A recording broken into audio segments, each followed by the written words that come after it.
The purpose of this video is for you to be able to apply the law of conservation of matter. Now, there's one thing we need to make clear. There are society laws, like, for example, be kind.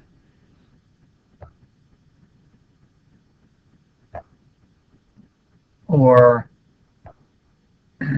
obey the speed limit. And the thing is with these two laws is that they can be broken. But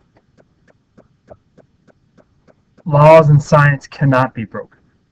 So the law of conservation of mass is that in chemical and physical changes, the total amount of matter remains constant. You start with a certain mass of stuff, you're going to end with a certain mass of stuff. Here's an example. Let's say I've got some wood, all right? And what do I burn the wood into? I burn the wood into ash and smoke.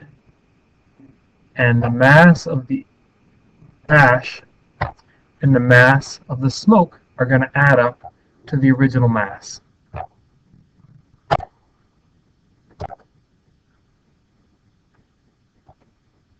Another example is, let's say I've got a pencil and I break it into two pieces. The mass of the pencil is going to add up to the mass of the broken pieces.